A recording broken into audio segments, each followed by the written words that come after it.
그를 믿는 자마다 멸망치 않고 영생을 얻게 하려 하심이라. 우리가 아직 죄인 되었을 때에 그리스도께서 우리를 위하여 죽으심으로 하나님께서 우리에 대한 자기의 사랑을 확증하셨느니라. 아멘. 우리가 아직 죄인 되었을 때에 예수 그리스도가 누군지조차 알지 못할 때에 주님은 우리를 사랑하셔서 우리를 구원하시기 위해 십자가에 달리셨습니다. 여전히 우리는 그 사랑의 깊이를 전부 헤아리지 못하고 오늘도 죄된 본성에 넘어졌으나 우리의 연약함조차 사랑하시는 하나님은 우리를 향하여 그럼에도 내가 너를 사랑한다. 그럼에도 내가 너를 사랑한다. 내가 너를 너무 사랑하여 나의 전부인 내 독생자를 내어 주었다 말씀하십니다. 이 시간 찬양을 이어나가기에 앞서 이런 기도를 드립시다. 주님, 그러한 주님을 나도 사랑합니다. 주님, 내게 예수 그리스도의 사랑을 더욱 날 지혜를 더하여 주시옵소서. 그리하여 내가 그 사랑의 깊이와 그 사랑의 넓이를 알고 십자가 사랑의 그 무게를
하나님의 말씀은 창세기 23장입니다. 창세기 23장 1절로 20절 말씀 우리 한 절씩 교독하도록 하겠습니다. 사라가 127세를 살았으니 이것이 곧 사라가 누린 햇수라.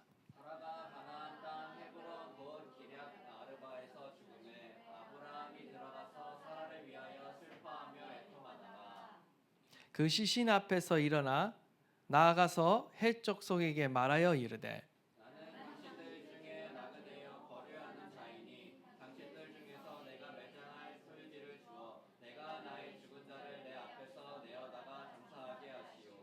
해 족속이 아브라함에게 대답하여 이르되 내 주여 들으소서. 당신은 우리 가운데 있는 하나님이 세우신 지도자이시니 우리 묘실 중에서 좋은 것을 택하여 당신의 죽은 자를 장사하소서. 우리 중에서 자기 묘실에 당신의 죽은 자 장사함을 금할 자가 없으리이다.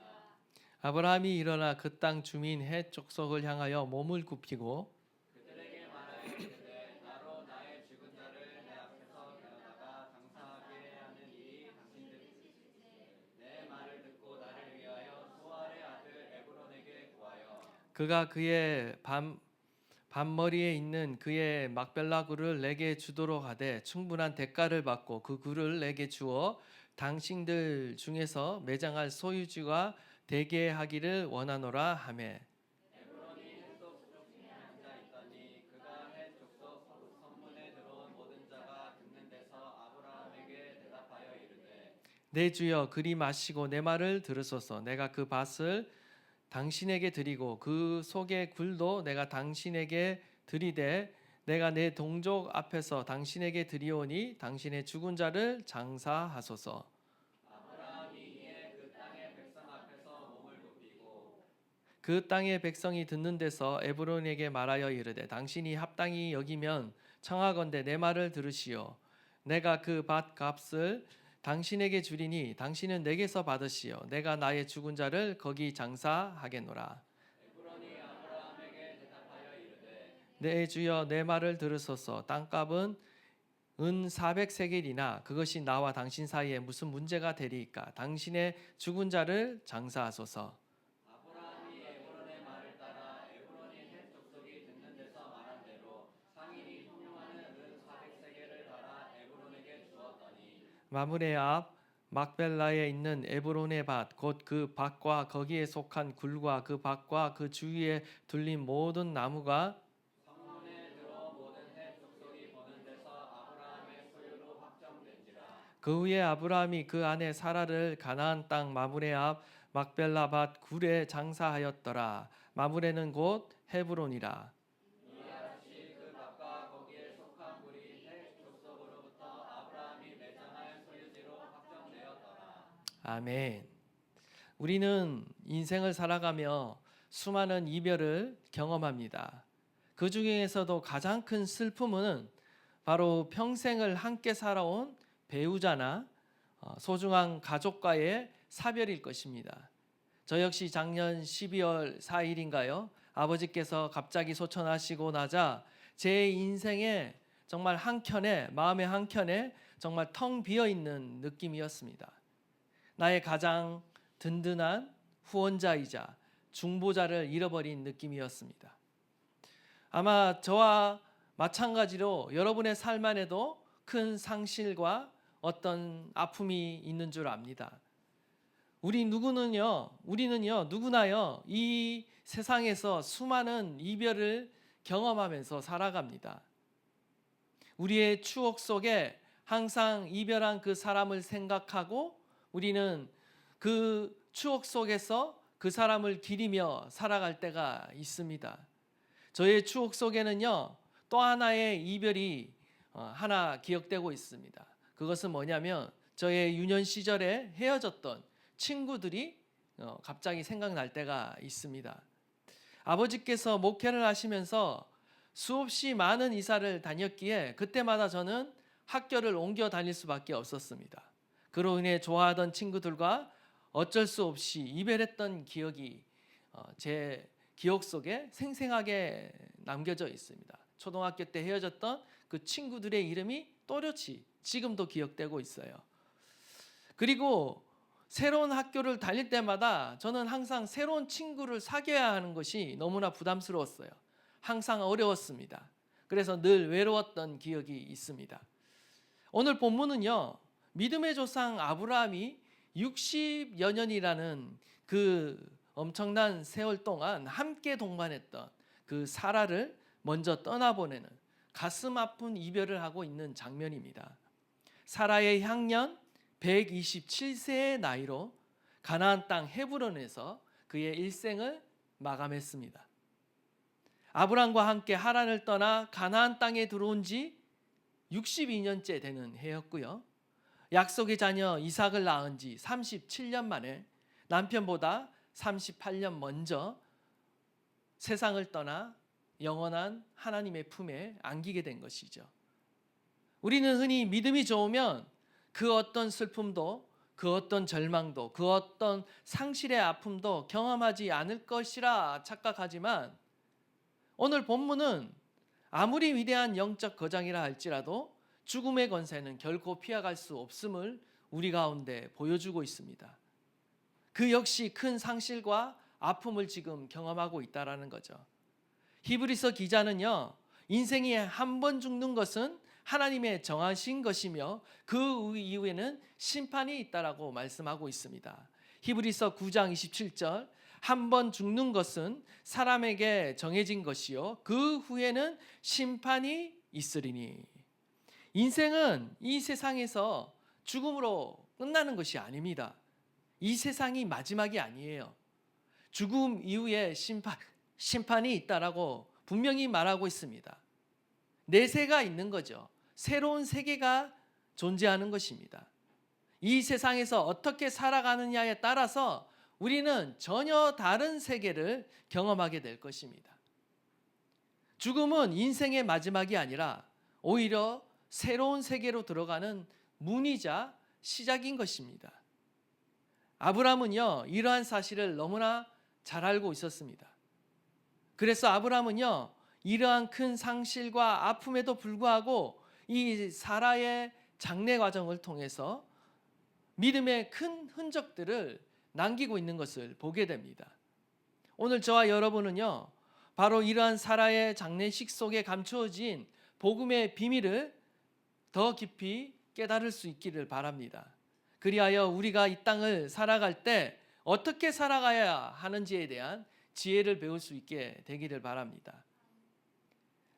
아브람은 자신의 아내 사라가 죽자 그 당시 그 땅의 원주민인 헷 족속에게 가서 아내를 묻을 수 있는 매장지를 요청합니다. 우리 4절 말씀 다시 한번 다 함께 읽도록 하겠습니다. 시작. 나는 당신들 중에 나그네요 거류하는 자이니 당신들 중에서 내게 매장할 소유지를 주어 내가 나의 죽은 자를 내 앞에서 내어다가 장사하게 하시오. 이때 아브람은 그 땅의 주인인 헷 족속에게 자신을 지금 이렇게 소개하고 있습니다. 바로 자신은 나그네이자 거류하는 자라고 소개하고 있어요. 아브람은 그 당시에요, 일종의 세상에서 거부가 되었습니다. 그리고 사병까지 거느린 강력한 족장 중에 하나였어요. 60년을 넘게 살았기 때문에 이제 나그네라는 소리를 듣기에는 조금 말에 어폐가 있습니다. 세상적인 기준으로 보면 그는 이미 성공한 사업가였고 자랑할 만한 영향력 있는 사회적 위치에까지 오른 자였어요. 그러나 그는 스스로를 향해 뭐라고 답변하고 있습니까? 스스로를 나그네라고 고백하고 있는 것입니다. 왜 그렇습니까? 그에게는 이 땅은 영원히 머물 최종 종착지가 아니었다라는 거예요. 그는 이러한 사실을 이미 영적으로 직감하고 있었습니다. 히브리서 기자는 이 아브라함의 이 고백을 이렇게 해석합니다. 우리 히브리서 11장 13절 14절 한번 다 함께 읽겠습니다. 시작.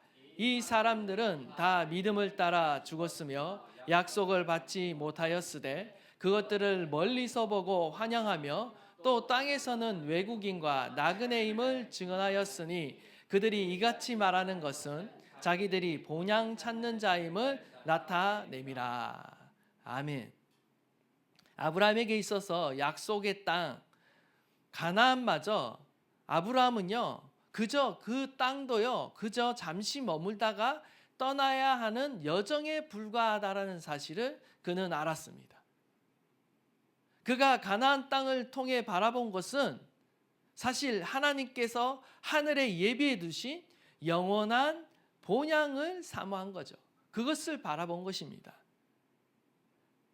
저와 여러분은요 이 땅에서 바로 이 아브라함과 같이 나그네와 같은 삶을 살아가야 하는 거예요.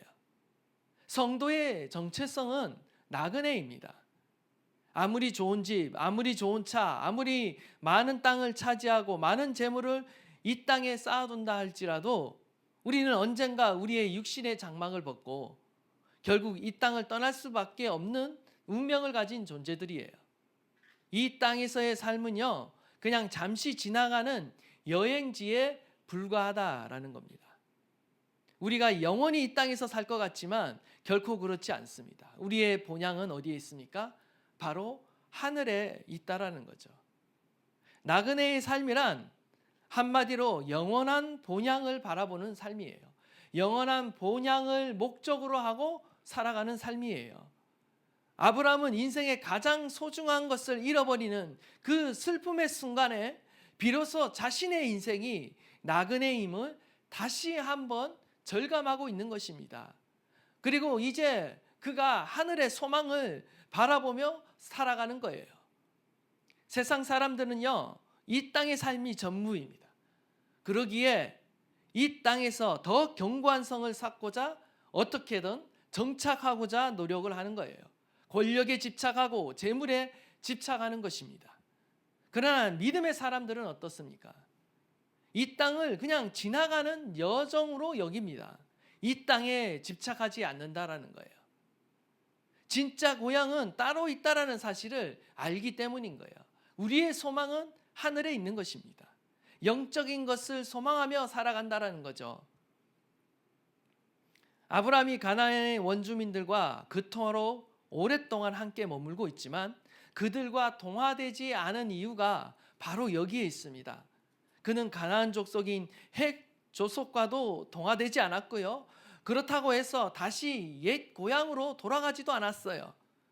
그는 자신을 스스로 나그네라 여기며 하나님이 주실 진정한 본향인 하나님의 나라를 소망하며 이 땅에서의 삶을 그냥 지나가는 여정으로 여기며 살았다라는 거예요. 나그네의 정체성으로 살았다라는 거죠. 사실 하나님이 약속하신 이 가나안 땅, 가시적인 가나안 땅은요, 장차 우리가 들어갈 영원한 본향, 하늘나라를 상징하는 그림자에 불과했다라는 거예요. 아브라함은 바로 이러한 믿음을 갖고 있었습니다. 구약에서 최초의 부활의 믿음을 가진 자요, 또한 최초의 하늘나라에 대한 믿음을 가진 자가 바로 아브라함이에요. 그래서 믿음의 조상이라는 거죠. 로마서 8장 24절 25절 우리가 소망으로 구원을 얻었음에 보이는 소망이 소망이 아니니 보는 것을 누가 바라리요. 만일 우리가 보지 못하는 것을 바라면 참으로 기다릴지어다. 눈에 보이는 소망이 우리의 소망이 아니라고 말합니다. 만약 눈에 보이는 것만을 아브라함이 따졌다면 그는 실망했을 겁니다. 여전히 땅 한 평 소유하지 못하고 있기 때문에 자신의 처지가 정말 세상에서 가장 불쌍한 사람이라고 스스로 연민했을 거예요. 그러나 그는 결코 스스로 연민하거나 불쌍히 여기지 않았습니다. 다른 사람과 비교해 자신을 불쌍히 여기지도 않았어요. 아브라함은 진정한 소망을 붙드는 사람이었습니다. 눈에 보이지 않지만 하나님의 영원한 약속을 붙든 거예요. 눈에 보이는 부동산이 아니라 보이지 않는 세계, 하나님의 나라의 소망을 굳게 붙든 거예요. 바로 저와 여러분의 인생이 이러해야 하는 줄 믿습니다. 우리의 소망은 이 땅에 눈에 보이는 잠시 잠깐의 소망이 아니에요. 영원한 소망을 갖고 살아가는 자입니다. 영원한 하나님 나라의 소망, 영적인 소망을 가지고 살아가는 자라는 거죠. 저와 여러분은 영적인 나그네예요. 나그네는요, 세상과 완전히 다른 문법으로 살아가는 사람들입니다. 나그네는 적어도 세 가지 특징이 있습니다. 나그네의 세 가지 특징, 첫 번째는요, 소유보다 여정에 집중한다라는 거예요. 나그네는 소유에 집착하지 않아요. 여행하는 사람은 왜 이 짐이 많으면 여행을 할 수가 없어요. 소유에 집착하지 않습니다. 여정에 집중합니다. 여행자는 결코 어떤 잠시 머무는 그 호텔에 그 가구나 벽지를 바꾸기 위해 돈을 쓰지 않습니다. 그런 여행객은 없어요. 잠시 머물다 떠날 곳이기 때문에 그런 거죠. 이 땅에 집착하지 않는다라는 거예요. 나그네 된 성도는요, 이 땅의 재물과 성공을 영원한 목적으로 삼지 않습니다. 그냥 하나님의 나라로 걸어가는 여정의 도구, 여정의 수단 정도로 여기는 거예요. 우리가 이 세상에서 경험하고 누리는 그 모든 것은요, 하나님 나라를 이루기 위한 도구이자 수단에 불과한 것입니다. 그것이 결코 우리의 인생의 목적이 되어서는 안 돼요. 이 땅의 삶이 절대적인 가치가 아니라 상대적인 가치가 되어야 하는 것입니다. 우리의 목적은 하나님과 동행하는 것이 우리의 인생의 목적이 되어야 돼요. 주님과 동행하는 것 그 자체, 그 여정 자체가 우리의 인생의 목적이 되어야 한다라는 것입니다. 그것이 바로 나그네의 인생이다라는 거죠. 둘째는요, 세상과 구별되는 거룩한 불편함을 즐긴다라는 것입니다. 여행 불편합니다, 여러분. 집에서 살아가는 것이 아니라 여행 처음에는 즐겁고 낯설고 행복하고 그 모험을 즐기죠. 한마디로 우리는 불편함을 즐기는 거예요. 나그네는 항상 현지인과 다른 문화와 언어와 가치관을 지닌 일종의 외국인이에요. 외국인. 세상 사람들이 우리를 볼 때 외국인처럼 여겨야 하는 거예요. 세상 사람들은 쾌락과 성공을 향해 달려가지만 이 땅의 소유에 집착하지만 성도는 다른 가치관과 다른 언어를 사용한다라는 거예요. 바로 하나님의 말씀에 순종하며 거룩한 삶을 살아가는 것입니다. 세상 사람들은 모든 것을 자유롭게 마음대로 누리며 방종하는 삶을 살아가지만 믿음의 성도들은요, 자신의 삶을 절제합니다. 그리고 거룩한 불편함을 즐기는 거예요. 하나님의 말씀으로 자신의 삶을 제한하고 하나님의 말씀에 순종하는 좁은 길을 걸어갑니다. 불편한 길을 걸어간다라는 거예요. 그것이 바로 나그네의 삶이다라는 거죠. 매일 텐트를 치고 걷는 삶이 얼마나 불편하겠습니까? 그러나 주님이 말씀하시면 언제든지 이동하기 쉽게 하기 위해 나그네의 삶은 단순한 삶을 살아가게 되어 있어요. 믿음의 삶은 단순한 것입니다. 심플한 삶을 살아가게 되어 있습니다. 주님 말씀하십시오. 언제든지 천막을 걷고 움직일 준비가 되어 있습니다. 말씀을 따라 주님과 동행할 준비가 언제든지 되어 있는 자들이 바로 나그네이다라는 거예요. 마지막 세 번째는 어떤 상실 앞에서도 절망하지 않는 강인한 회복력이 나그네의 영성이에요. 나그네에게 있는 영성입니다. 사실 나그네의 삶에는 상실이 그래 크게 문제가 되지 않아요. 왜냐하면 늘 상실을 경험하고 있거든요. 이 땅에 아무것도 가지고 오지 않았기 때문에 그는 무언가를 들고 간다라는 것을 부자연스럽게 여깁니다.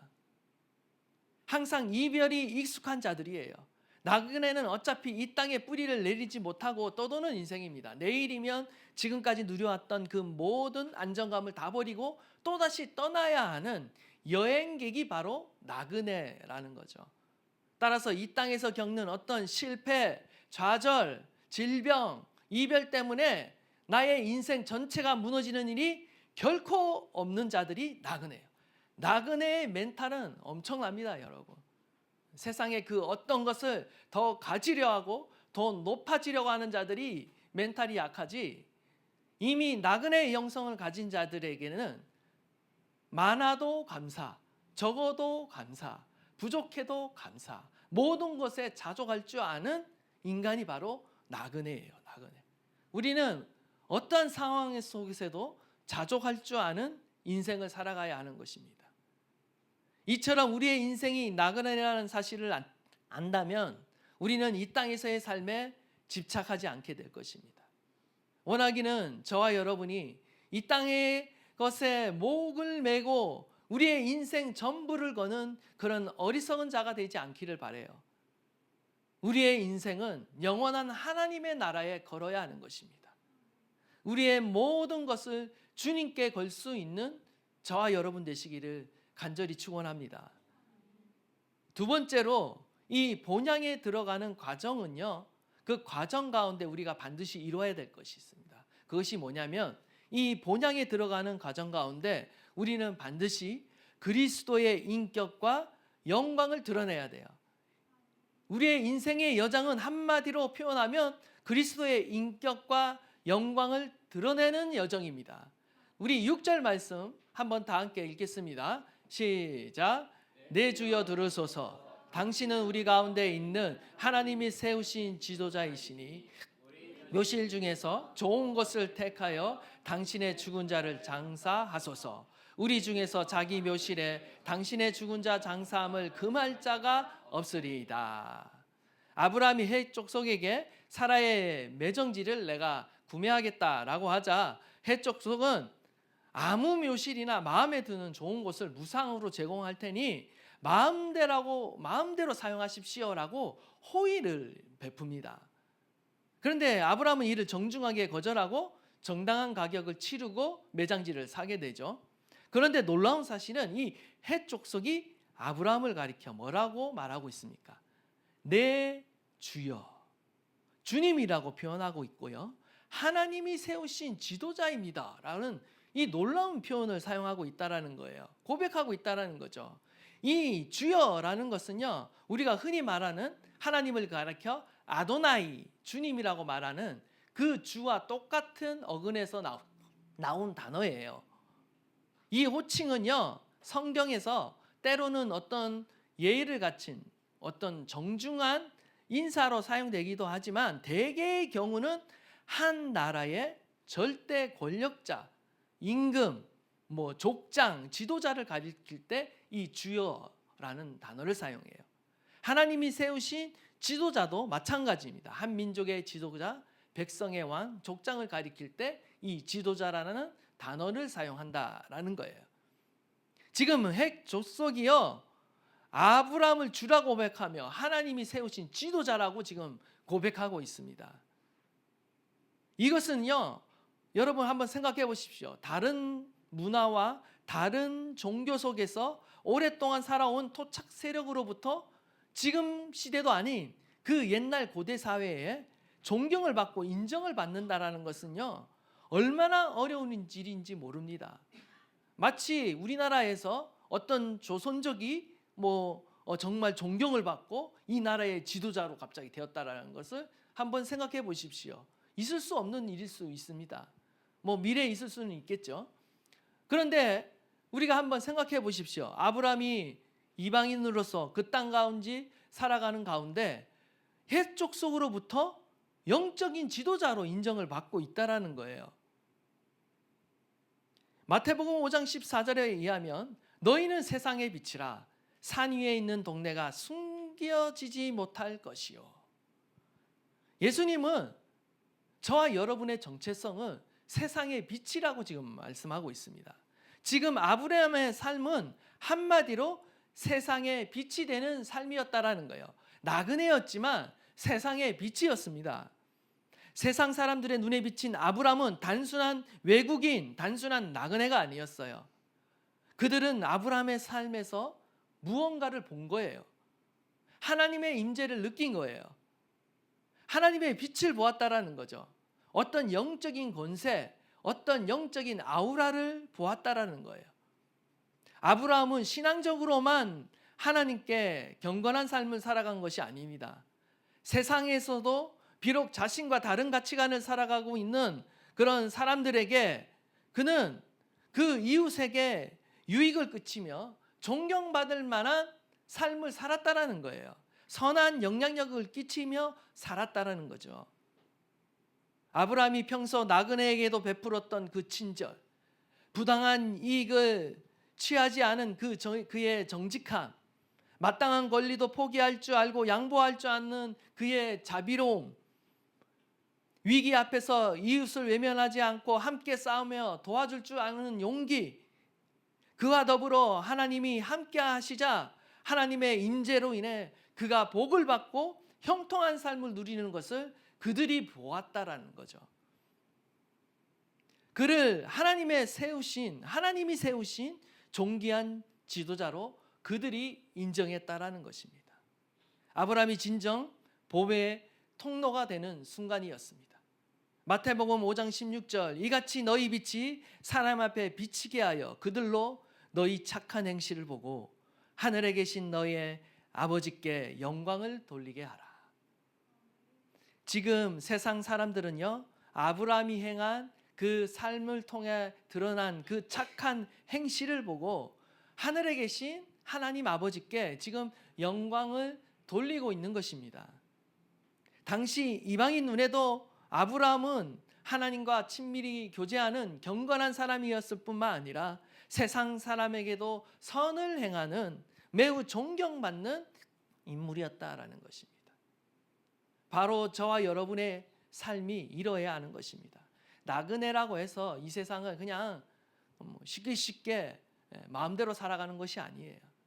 우리는 이 땅 가운데 오히려 나그네이지만 우리는 바로 하나님을 드러내며 하나님의 영광을 드러내며 그리스도의 인격을 드러내며 살아가는 자들이라는 것입니다. 7절과 9절 말씀 우리 한번 보시면 여기에 보면 아브라함의 진정 성숙한 모습을 보게 됩니다. 그의 신앙이 성숙해졌어요. 그의 인격이 성숙해졌어요.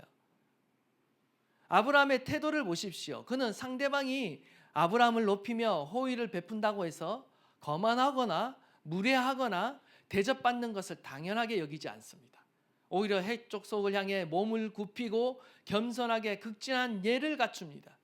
겸손한 모습을 보게 되는 거예요. 이것이 진정한 지도자의 모습인 거죠. 진정한 권위를 가진 자는 스스로를 낮추고 겸손하게 되어 있는 거예요. 권위는 내가 스스로 세운다라고 해서 세워지는 것이 아닙니다. 내가 나를 높인다고 해서 높아지는 것이 아니에요. 하나님이 높이셔야 하는 거죠. 하나님은 겸손한 자를 높이십니다. 오늘날 교회가 세상으로부터 외면받는 이유 중 하나는 무엇인가? 말로는 사랑이다, 거룩이다, 정의다라고 외치지만 세상 속에서 보여주는 어떤 도덕성이나 어떤 인격적인 품격이 세상보다 못할 때가 너무나 많기 때문인 것입니다. 아브라함은 세상 사람들에게도 인정받았어요. 세상 사람들도 아브라함을요 존경하고 경외하고 두려워했습니다. 그는 영적 권위를 잃어버리지 않았어요. 영적 권위가 있다고 해서 또한 함부로 그들을 학대하거나 권세를 남용하지 않았습니다. 끝까지 정중함과 겸손함을 잊지 않고 있는 거예요. 잃어버리지 않고 있는 거예요. 이것이야말로 진정한 믿음의 삶인 것입니다. 나그네는요 본향에 들어가기까지 그 인생 여정 가운데 이처럼 그리스도의 인격과 영광을 드러내는 삶을 살아간다라는 것입니다. 한마디로 빛과 소금의 역할을 감당하는 것이죠. 저와 여러분도 마찬가지입니다. 우리의 가정과 직장과 사회와 이웃 관계 속에서 우리는 그리스도인으로서 품격을 잃어버리지 말아야 하는 거예요. 우리가 이 땅에서 나그네로 살아간다라는 것은요, 우리가 바로 그리스도의 대사로 살아간다라는 거예요. 우리의 언행과 삶이 누구를 대표한다라는 거예요? 바로 그리스도를 대표한다라는 거예요. 이 땅에서 살아가는 외국인들을 여러분 한번 보십시오. 지나가는 외국인들을 보십시오. 여러분 그들의 말 하나, 행동 하나가 바로 그 나라, 그 민족을 대표하는 것입니다. 그 사람이 잘못되면요, 우리는 그 민족을 욕하게 되어 있어요. 그 나라를 욕하게 되어 있는 거죠. 세상 사람들은요, 적어도 우리의 모습을 보고 하나님을 판단해요. 우리의 모습을 보고 교회를 판단한다는 거죠. 우리는 이러한 사실을 유념해야 하는 것입니다. 세상이 여러분을 향해 당신을 보니까 정말 하나님이 살아계신 것 같습니다. 당신을 보니 당신이 믿는 하나님이 궁금해집니다. 우리는 이러한 소리를 들어야 하는 거예요. 이러한 고백을 들을 수 있어야 하는 것입니다. 우리가 이 세상을 마치 나그네처럼 이방인처럼 살아간다라는 것은 마치 이 세상과는 전혀 낯선 언어와 삶의 방식을 통해서 세상 속에 그리스도의 향기를 풍기는 자들이라는 거죠. 저와 여러분의 언행 심사를 통해 우리는 세상과 전혀 다른 낯선 향기, 아름다운 향기를 풍겨야 한다라는 것입니다. 원하기는 저와 여러분이 그리스도의 향기가 될 수 있기를 간절히 바랍니다. 우리가 걸어가는 그 자리마다 여러분의 삶의 그 여정마다 그리스도의 향기가 정말 남고요. 그리스도의 인격이 드러나는 이러한 놀라운 인생을 살아가는 저와 여러분 되시기를 간절히 축원합니다. 마지막 세 번째는 값비싼 대가를 치르며 믿음의 씨앗을 심어야 한다라는 것입니다. 우리 15절 16절 다 함께 읽겠습니다. 시작. 내 주여 내 말을 들으소서. 땅값은 은 400세겔이나 그것이 나와 당신 사이에 무슨 문제가 되리이까. 당신의 죽은 자를 장사하소서. 아브라함이 에브론의 말을 따라 에브론이 해 족속이 듣는 데서 말한 대로 상인이 통용하는 은 400세겔을 달아 에브론에게 주었더니, 소알의 아들 에브론이 자신이 소유한 이 막벨라 굴을 아브라함에게 그냥 공짜로 주겠다라고 또 이야기합니다. 아브라함은 이를 정중히 거절하고 정당한 대가를 주고 사겠다라고 합니다. 그러자 에브론이 진지 체면을 차리며 생색을 내죠. 주변 땅과 나무 그리고 굴을 그냥 다 무상으로 주겠다 말하면서도 가격을 부릅니다. 그 당시 시세보다 훨씬 비싼 가격을 불러요. 400세겔을 부르고 있어요. 여러분 이거를 눈치채셔야 합니다. 이게 바로 세상의 인심이에요. 마치 친절한 것 같지만 이 속을 다 챙기는 것이 세상이에요. 속을 수 있습니다. 근데 아브라함이 쏘아줍니다. 여기 보시면 400세겔이라고 했잖아요. 얼마나 큰 돈인지 감이 잡히지 않죠. 구약에서 다윗이 타작 마당을 돈을 주고 삽니다. 그때도 그 땅 주인이 그냥 주겠다. 여기서 내가 하나님께 제사를 드리겠다라고 하니까 그럼 제가 무상으로 드리겠습니다. 여기서 사용하고 제 가축도 제물로 사용하세요라고 하니까 아니다. 내가 정당한 가격을 치르고 이 땅을 타작 마당을 사고 제물을 사서 하나님께 대가를 지불하고 내가 제물을 드리겠다라고 해요. 그때 들었던 돈이 얼마냐면 은 50세겔이에요. 그러니까 은 50세겔이 결코 작은 돈이 아니에요. 왕이 정말 째째하게 돈 몇 푼 주고 그걸 빼앗겠습니까? 엄청난 대가를 지불하고 산 거죠. 그게 50세겔이에요. 성경에 보면 오므리 왕이 사마리아 산 전체를 통째로 삽니다. 그때 지불한 돈이 은 2달란트예요. 세겔로 환산하면 약 6,000세겔 정도 되는 거예요. 그러니까 400세겔이 결코 작은 금액이 아니라는 거죠. 이 일개 조그만 이 매장지 동굴 하나 살 정도는 아니라는 거예요. 엄청난 바가지 요금을 때린 거예요. 사실 일반적인 상거래라면 당연히 깎아달라고 흥정을 해야 하겠지만 아브라함은 단 한마디도 흥정하지 않고 단 1세겔도 깎지 않고 그냥 한마디도 하지 않고 그대로 그 가격으로 그 땅을 삽니다. 왜 아브라함은 그냥 무상으로 사용하라고 유혹했음에도 불구하고 그는 막대한 대가를 지불하고 합법적인 계약을 맺었을까요? 18절 20절을 보면 그 힌트가 나옵니다. 한번 읽겠습니다. 18절 20절 다 함께 읽겠습니다. 시작. 성문에 들어온 모든 헷 족속이 보는 데서 아브라함의 소유로 확정된지라. 이와 같이 그 밭과 거기에 아브라함이 매장할 소유지로 확정되었더라. 아멘. 확정되었다는 말이 지금 두 번이나 반복되고 있습니다. 첫 번째 이유는 뭐냐? 정당한 소유권을 확보하기 위해서요. 정당한 소유권을 확보하기 위해서. 먼저는 거저 얻은 땅은요, 나중에 문제가 발생합니다. 나중에 원주민들의 마음이 바뀌면 언제든지 빼앗길 수 있어요.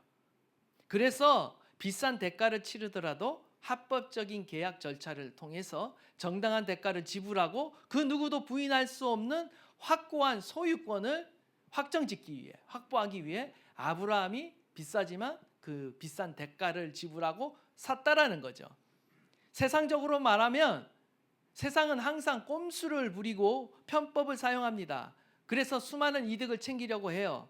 그러나 믿음의 사람들은요, 어떻게 해야 합니까? 좀 손해보더라도 정도의 길을 걸어가야 된다는 거예요. 합법적이고 온전한 방법으로 우리는 재물을 모아야 하는 것이죠. 결과가 좋다고 해서 다 좋은 것이 아닙니다. 그 과정이 다 옳은 것이 아니에요. 그리스도인은 결과보다 과정을 더 중요하게 여겨야 하는 거예요. 과정이 더 중요합니다. 하나님이 보시기 때문인 거죠. 두 번째는 이 행위가 바로 믿음의 행위라는 거예요. 믿음의 담보물을 삼은 것이에요. 하나님은 가나안 땅 전체를 아브라함의 자손에게 주시겠다라고 약속하셨어요. 그러나 지금까지 아브라함에게는요, 땅 한 평도 소유하지 못했어요.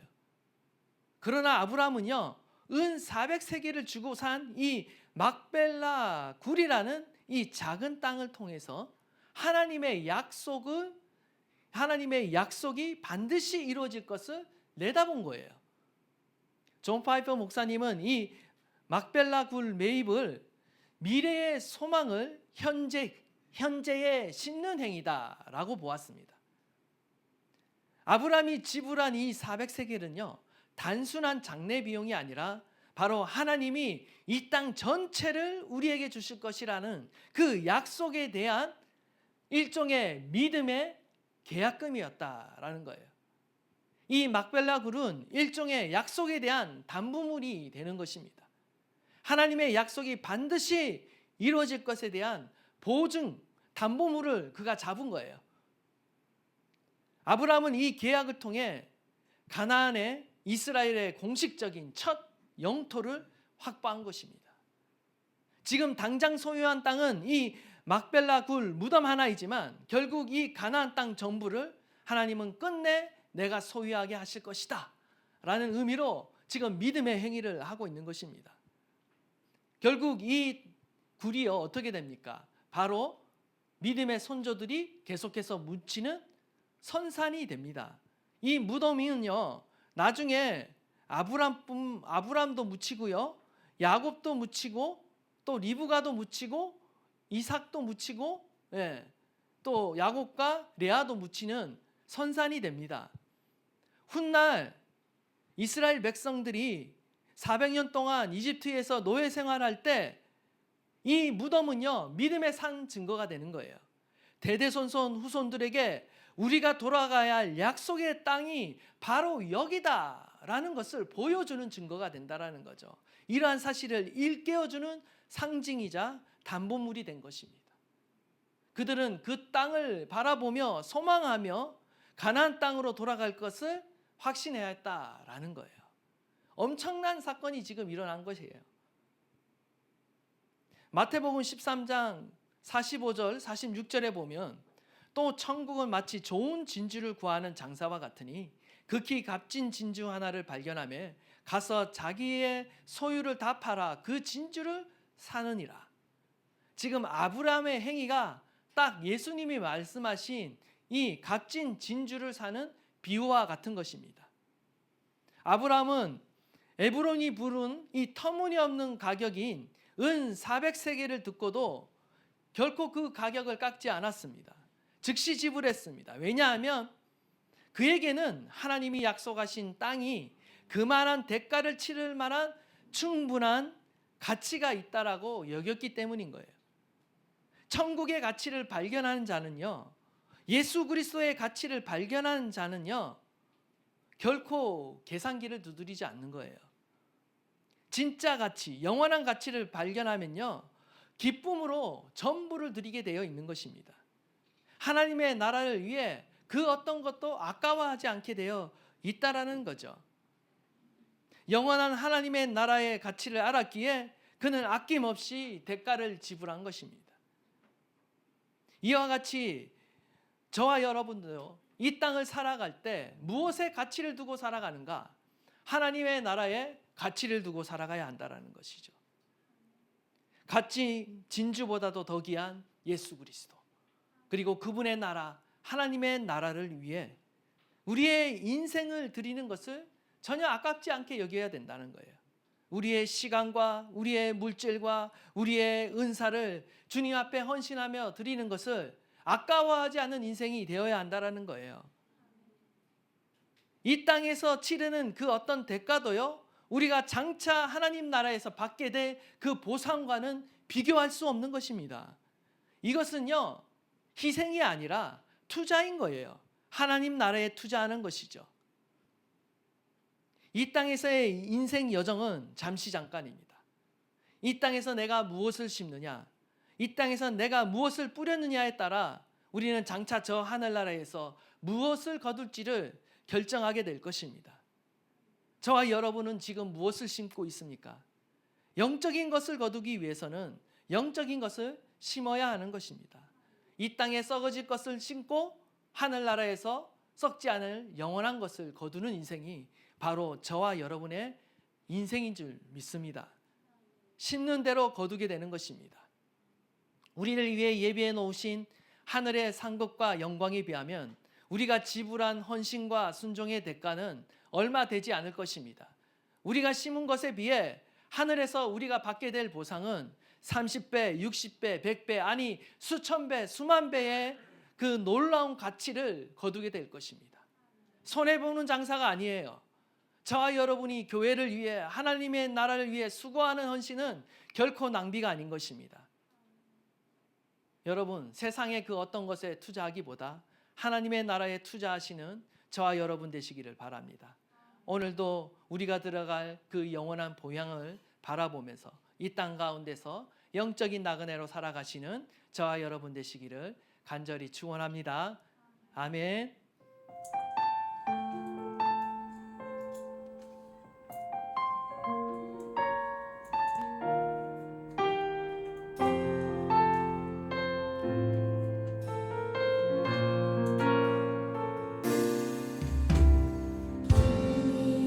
제 마음이 너무 둔해서 주님을 볼 수 없습니다.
소유와 물질과 이 땅의 안전만을 추구하다가 우리의 마음을 온통 다 빼앗긴 채 하늘의 본향을 잃어버리며 살아가고 있지는 않습니까?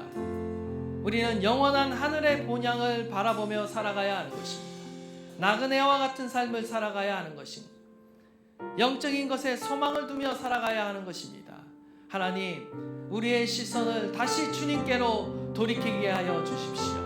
우리의 인생이 나그네와 같은 인생이 되게 하여 주시고 세상 속에서 하나님의 영광을 드러내며 하나님의 인격을 드러내며 천국의 가치를 깨달아 더욱 이 땅 가운데 믿음의 씨앗을 심어가는 복된 인생, 나그네와 같은 인생이 되어지게 하여 주시옵소서.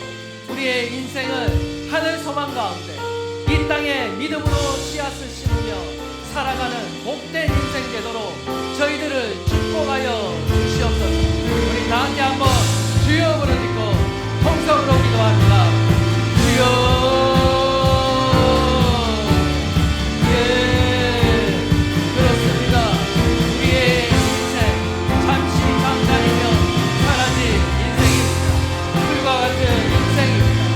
하나님 아버지, 영원한 하나님의 나라에 우리의 목적을 두고 우리의 가치를 두고 살아가는 저희들 되게 하여 주시오. 이 땅에서 영적인 나그네에 덮쳐서 살아가는 저희들 되게 하여 주십시오. 하늘의 소망을 두고 살아가게 하여 주십시오. 하나님, 이 땅 가운데 아브라함처럼 겸손함과 정직함과 착한 행실을 통해 세상 가운데서 하나님의 영광을 드러내고 하나님의 인재를 드러내는 삶을 살아가게 하옵소서. 하나님 아버지, 눈앞에 보이는 일을 따라 살아가는